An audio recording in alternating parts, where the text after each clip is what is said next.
right now with our next speaker coming up, plug in. You want to plug in to the next speaker coming up. Howard Olson has become a personal friend through this business. It's phenomenal.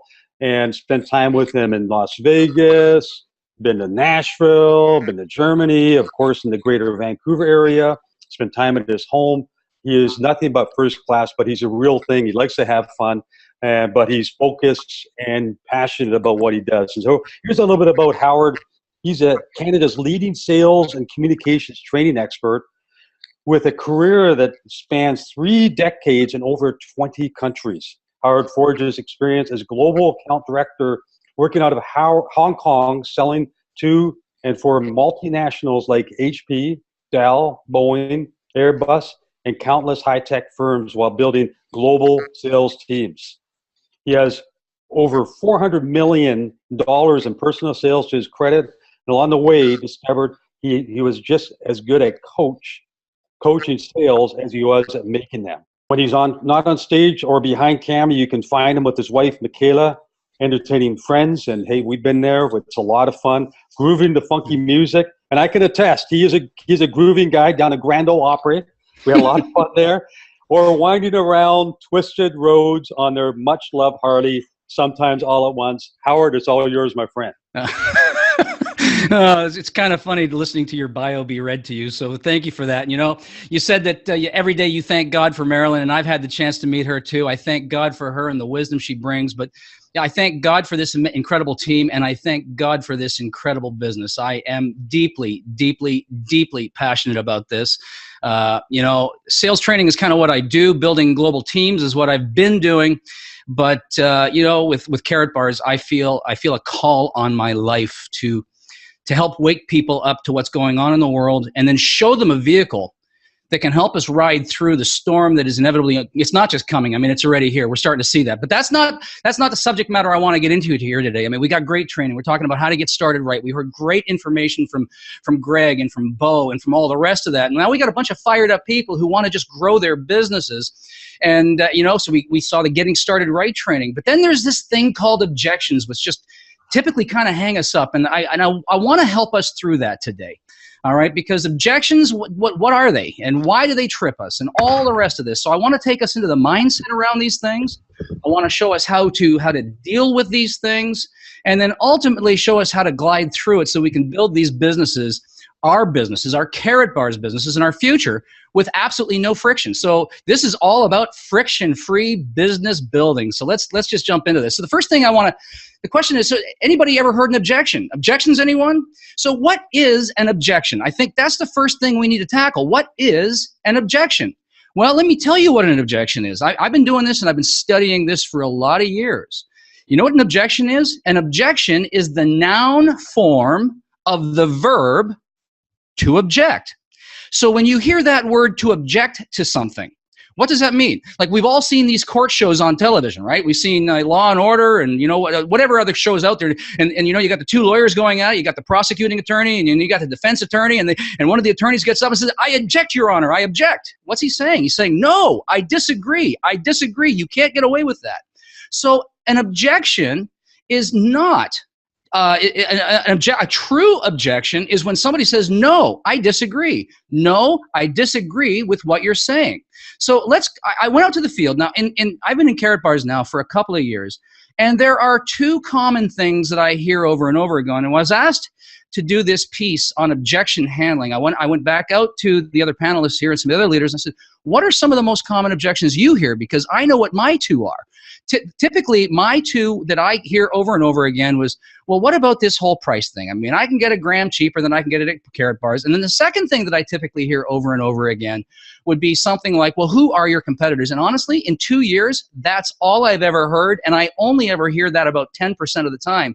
But the point is, we typically we become apprehensive and fearful about these objections, which in my opinion is just something we're perceiving that's really not all that, they're not real. So let me take you through this exercise. So if we now know that an objection is the noun form of the verb to object, which means an objection is somebody saying, "No, I disagree with what you just said." If somebody says to you, So what about the price? You know, I think I can get a gram. I can get grams cheaper. When they say that to you, did they actually say, no, I disagree with you and I'm not listening anymore? I don't think so. Or what about if somebody says to you, you know, why would I buy bullion instead of coins? Why would I buy bullion? If they ask you that question, anywhere in that question, have you heard, no, I disagree. I don't want to do business with you and I'm not buying this. I certainly don't hear the word no in that. If somebody were to say to you, well, I've actually heard this one a couple of times, so how do I know this is real and how do I know I'm actually going to get my gold? So if somebody says to you, how do I know this is real? How do I know I'm actually going to get the gold? Is that a no? I don't think so. And what if somebody were to ask you, you know, so who are your competitors anyway? And I've heard that one a couple of times, and it's really not an objection. And people just saying, you know, what's our marketplace? And I think that's a good thing to do. We should understand the market that we operate in. But the point that I want to make here is that there is a very big difference between a statement or a question. Like, what's the price? I can get it cheaper. Is that a statement or is that a no? It's a statement. I think I can get it cheaper. Why would I buy bullion instead of coins? Is that an objection? No, it's a question. It's a question which requires clarification. How do I know this is real and I'm actually going to get my hands on this gold from this company in Germany? Is that an objection? No, it's a question. It's a request for clarification or a request for information. And so once we understand what the true nature of these things are, we can actually begin to relax a little bit because people aren't arguing with us. They're really just looking for some clarification. So I want to help you through a few of these things here today and really help us get our heads wrapped around this, because in my opinion and in my experience, these are not objections. These are just simply, hey, listen, I just want some more information. Help me understand. So if we now know that objections, or these things that we perceive to be objections, are not really objections. You know, what typical training says, well, somebody says, you know, I can get it for a better price. And they say, well, go ahead. You know, if you challenge these statements, you force people to start defending their statements. And all of a sudden you turn something that was nothing all of a sudden back into something. So you don't challenge it. Listen, so here, I got a great little rule, and I've been doing this for about 20 years. I've practiced it, I've perfected it, and it just simply goes like this. Well, I think I can get it for a better price. Or, how do I know this is for real? And I want you to repeat after me, just sitting in front of your television screens or your computer screens. Just say this under your breath. I see. I understand. Hey, you know, I can appreciate that. I see. I understand. You know, I can appreciate that. So if somebody says to me, well, I can get it for a better price. Hey, you know what? I can appreciate that. When I first started this business, I thought the same thing too. Well, how do I know this is for real? You know what? I understand exactly where you're coming from. When I first started here, I thought the same thing. So, you know, I see, I understand, and all you're going to do is acknowledge that you've heard what they've just simply said, but we don't need to challenge it. Now, I want you, if you're taking notes, write this down. People respond in kind. People respond in kind. So what does that mean? It means if you're wound up, they're wound up. If you're not confident in what you're saying, they're not confident in what they're hearing. If you're calm, cool, and relaxed, they're calm, cool, and relaxed. And so my advice to you here, my encouragement to you is this. Listen, when you hear these things like how much, what about the price, all these sorts of things, just chill out, relax. Now try this. Just say it to yourself. I see. I understand. Hey, you know what? I can appreciate that. And you just take down the tone of your voice, you diffuse it, you don't handle it, you just simply acknowledge it and you start to neutralize it. But yet these questions will be asked. So what I would like to do for the first part of what I'm going to deal with here, I want to deal with some of these questions and help you around some of the answers. So one of the biggest questions we hear all over and over again is this whole thing about price. And somebody, well, I just went online and I just saw the price of gold, and your Karatbars gold is at 62 euros today, and I can get it for 46 bucks. And I said, you know what, I understand. I actually understand. And because when I first started this business and before I really understood the nature of grams, I thought the same thing too. So I want to help you understand a couple of things about where price comes from. First of all, I want to talk about this whole issue of spot price, okay? Because here's the truth and here's the reality. All right, now this is coming from somebody who's not just a Karatbars affiliate. I've been buying a lot of gold for a lot of years, and I've got a bullion dealer here in Vancouver with whom my wife and I, Michaela, we've purchased large quantities. I mean, I'm not going to get into the numbers, but when I walk in the door, okay, these guys, they know me by name, and they know it's going to be a good day, okay? There's a big transaction about to take place, all right? But so here's what the spot price is actually. It's based on a lot of things, but this is the price at which, if you were to take physical delivery of gold, that is the price that buyers and sellers have settled on at the end of the trading day on the commodity exchange in New York, London, Shanghai, Hong Kong, and Singapore. Okay, none of us trade, not you, not me. We as individual consumers, we do not trade on the commodity exchange. Okay, that is the price that's agreed on by large institutional buyers and the refiners themselves. And there's lots of ingredients that go into figuring out what the spot price is going to be. But just suffice it to say that you and me, we never get it. Now, my last purchase, I'll just throw it out there. The last time I made a large bullion purchase, and by the way, my last Karatbars purchase was $50,000 in one throw. And my last bullion purchase at a bullion dealer, and there were some reasons why I wanted to do that, it was $150,000. Okay, and when I walk in with $150,000 in my pocket, they will negotiate with me a little bit. But I promise you, I never get the spot price.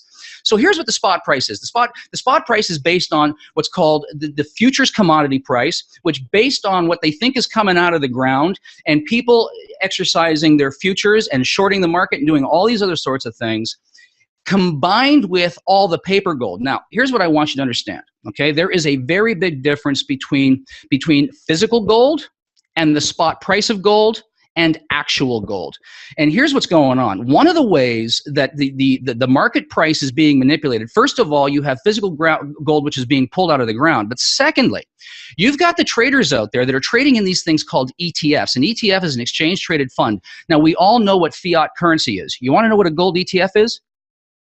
It's a fiat gold. That's all it is. It's fiat gold. And the current number is this. There are 350 paper contracts to every single ounce of gold out there. And every time the central bank wants to push down the price of gold to make the dollar look strong, okay, what they do is they flood the market with a bunch of ETFs. Now, here's what's happening. As our economies continue to weaken, people are now saying, hey, and by the way, the reason why they can get away with this is because most of these ETF contracts never settle in physical gold. They settle in cash at a future point in time, usually 3 months out. So it's the flooding of the market of these paper contracts that reduce down this so-called spot price of gold that you and I never get. But what's beginning to happen now is the world is beginning to wake up at what's going on around us. People are no longer accepting ETFs, and we've got 300.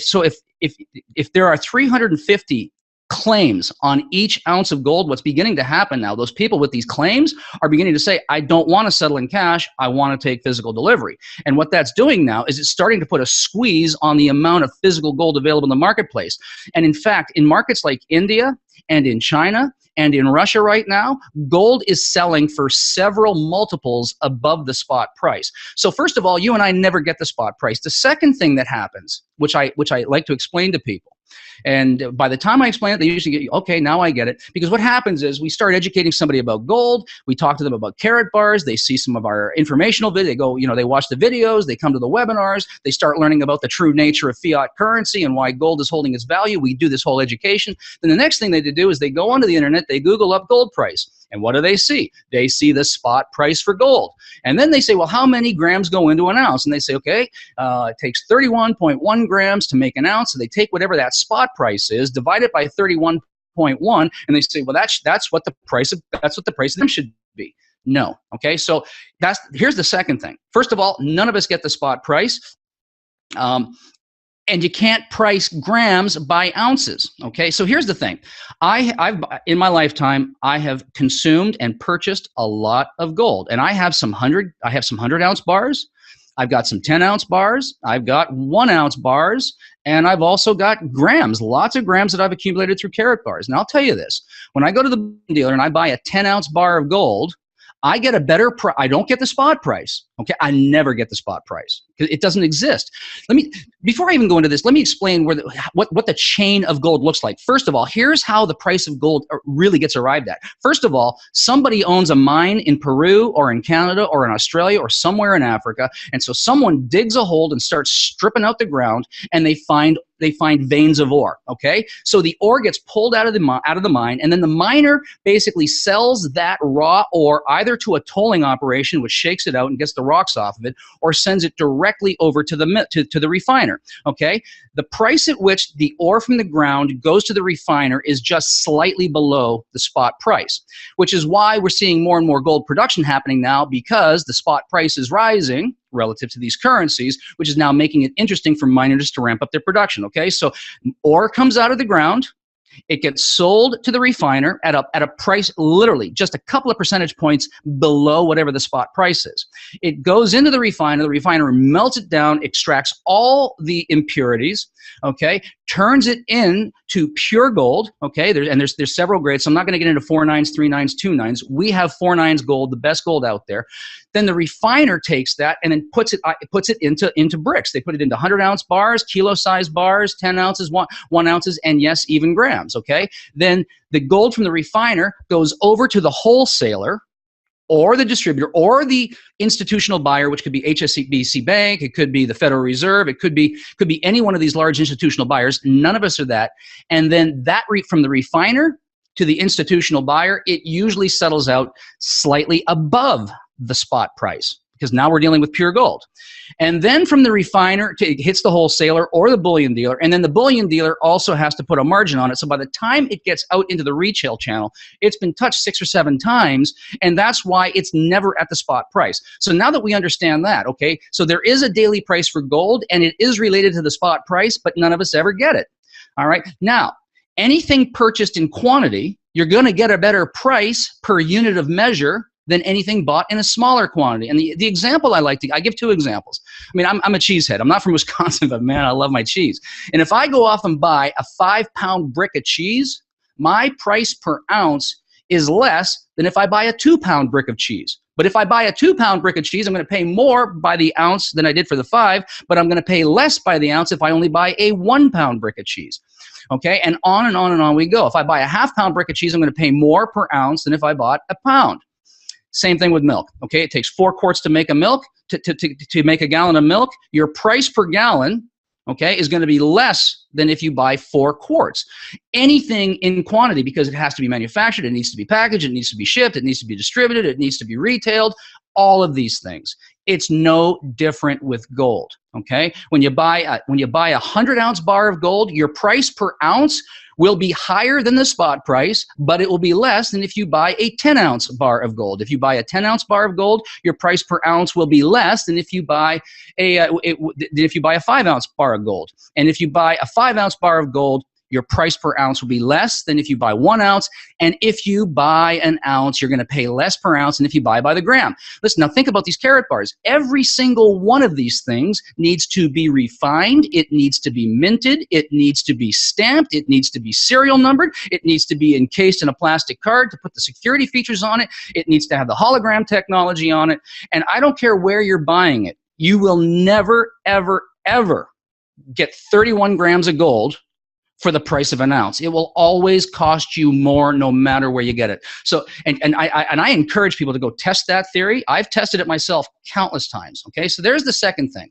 Now, the third thing is, I was actually doing a 3-way a couple nights ago with some people out of Calgary, and I think Monica and your crew, you might even be on here today, and you'll know this is true. They called me up about 9 o'clock at night, and they had a bunch of questions for me. And one of the questions, brand new affiliate, his question was, he says, well, okay, so he says, I love this whole idea. I get this whole fiat currency thing, but what about the price? And I said, what do you mean, what about the price?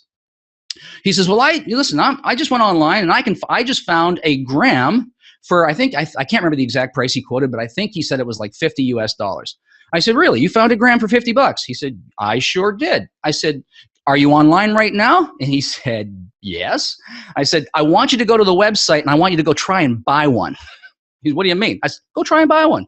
So he went to the website, he clicked in. I said, here's the thing. They're going to hook you in with a cheap price if you buy multiple grams. Try to buy just 1 or try to buy just 2 and see what happens. And so he did that, and all of a sudden he clicked. He says, you're right. I can't buy just 1. They give me this, they advertise a price, but I can't get it. I think in his case, he said the minimum spend wasn't even by the number of grams. He says, I can't even begin buying grams unless I commit to a minimum of $200, I think was the number that he gave me. So first of all, there's a lot of deceptive stuff going on the internet. You know, and when you look at what Karatbars is, with the security features that are built into it, and look, we can talk about this a bit more, in terms of the ease of saleability of it, price is absolutely irrelevant. Now, the other thing he said to me was, well, what about the buyback price? I mean, there's a spread between what we buy it for and what we sell it for. So if I buy it today, I'm going to lose money tomorrow. I said, yeah, go down to a bullion dealer. Go buy yourself an ounce of gold today. Go sell it tomorrow and watch what happens. He says there's going to be a spread on that. And it's no different here at Karatbars. But if you have bought into this whole idea of affordable gold and setting up a savings program, you are not going to sell it tomorrow. And if you understand that the buyback price is built upon the spot price, and if we listen to what Bo told us this morning about what's coming down the pipe, and we all understand that, I promise you this, if you'll just begin acquiring affordable gold by the gram, start doing it now, start getting these Karatbars, which we can exchange back through the K exchange, which we can take out through the account-to-account transfers, which Karatbars will recirculate back without having to find a bullion dealer, or that you can take into a bullion dealer. Okay, when you take all of that into account and you just start saving these things and hanging on to these things, and you wait until you need it, because this is your inflation-proof savings. When you cash that thing, and I'm not going to make any forward-looking statements in terms of where I think the price of gold is going, but I think we're all on the same page here. The buyback price today is absolutely irrelevant, because we are buying the best gold on the planet at a price at a very competitive per gram price when you compare it to like product, okay? And the future buyback price will also rise, and so it absolutely becomes irrelevant. So honestly, there's your first couple of pieces about price, okay? The second question that I got was, well, why would I buy coins? Why would I buy bullion instead of coins? I mean, maybe, or why would I want coins. I mean, I've always bought coins. Why should I start buying bullion? Well, here's the thing here. So let me help you on this one. Okay. The issue really comes down to this. Coins are considered now. Both coins and bullion are money. Okay, so gold is money. Unequivocally, gold is money. It's always been money. It's 5,000-year history of being money. And I'm also of the opinion that we're going to go back to a gold standard, whatever that next currency is going to be. It will be gold backed. I totally subscribe to that. I totally believe in that. But here's the difference between coins and bullion. It's the difference between legal tender versus a commodity being a negotiable instrument versus a non-negotiable instrument. By the very nature, both coins and bullion derive their value from what's called the melt value. And the melt value is just a term which expresses the quantity and the purity based on the market price. Okay, so both, you can have 4 nines coins and you can have 4 nines bullion, which Karatbars is. Now but here's the second thing. So here is a 1 ounce Canadian maple leaf coin. Okay, it's 1 ounce. So its melt value today is about $12.25 US, just like an ounce of regular bullion. But here's the thing: every coin, by its very nature, is struck by a sovereign mint. In Canada, it's the Royal Mint. In the States, it's the Treasury, the Federal Reserve, the Treasury Department. All right. Every one of these coins has a face value on it. This one right here, although in pure terms the melt value of this coin is $12.25, it has a face value right here. It says 50 Canadian dollars. What that means is, although today I am free to exchange this for the market price of gold, it has an enforceable, this is called legal tender, and it has an enforceable face value of $50 on it. Now, while they may not be enforcing the face value today, by nature of the fact that it came out of a sovereign mint and it's considered legal tender and it's a negotiable instrument, they can now begin to enforce this. And at some future point, and the reason why they put a low value on this is because they understand the nature of fiat currency, and if they allowed this to have the face value of the true price of gold, people would start hoarding it, and they don't want that to happen. So they float them around. Most people aren't hoarding them. Only 1% of the population has their hands on them. So as much as I love this maple leaf, once I began to understand the distinction between legal tender and a coin struck by a mint versus bullion, which, by the way, is what the central banks use to settle debts amongst themselves. They don't use the coins, they use the bullion, okay? That's the first one. So nobody can impose a face value on my Karatbars bullion. But at some future point in time, the Canadian government, the US government, the Australian government, all other governments that issue these things can enforce the face value. I don't want anything to do with it. I quit. Once I understood this, I quit buying it. The second thing is the distinction between negotiable instrument versus a non-negotiable instrument. Gold bullion is non-negotiable. You can take it back and forth across the border. I mean, you have to declare it, but the governments don't care about it. Coins are negotiable instruments, and not only do you need to declare them, but they might actually interfere in them. And I don't have enough time on my segment here to go into this, but I learned a very valuable lesson about 6 months ago. I had a large quantity of gold and silver sitting in the trunk of my car. I crossed the border, and the bottom line was they let me go, but they told me, we don't have a problem with your bullion, we got a problem with the coins. As long as you're hanging on to Karatbars bullion, you got no problem, because although they both have intrinsic same value based on the market price of gold relative to currency, one's negotiable, one's non-negotiable, one's legal tender, and both are money, one is considered a commodity in the eyes of the government, and you're free to move with it. So, for as far as I'm concerned, it's bullion all the way. Okay, the next question. Is this for real? Like, how do I know that this company's for real, and how do I know that I'm going to get my gold? Like, I've heard that one a few times, and as I did my research for this piece, several people said, I've heard this one too. Is this for real? I mean, how do I know I'm going to get the gold? Well, my answer to that is, I said, you know what? The internet is a beautiful thing. At this moment in time, we have roughly 360,000 affiliates around the globe. Last year, we did 45 million euros in sales, and of that, 20 million were returned to the field in commissions. And lastly, on any given month, we're moving somewhere between 15 and 20 kilos of gold through the Karatbars system. That's 15,000 to 20,000 grams, 1 gram at a time.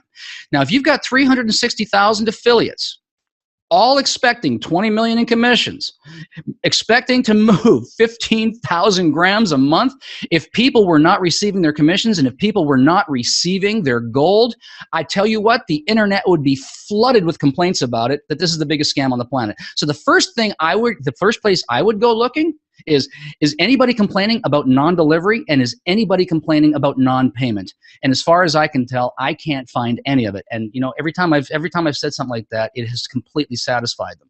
So they're legitimate questions that we're getting, but we don't have to get all wound up over them. We have answers for this stuff, So there you go. Now I'm just looking at the clock here. I was given half an hour. We started a little bit late. I want to talk about one more thing. Okay, so two more things. One of the questions that I have frequently heard is, who are your competitors? Now, this is not an objection. Like, I think it's people just trying to understand the market that they're considering to come into with us. So who are our competitors?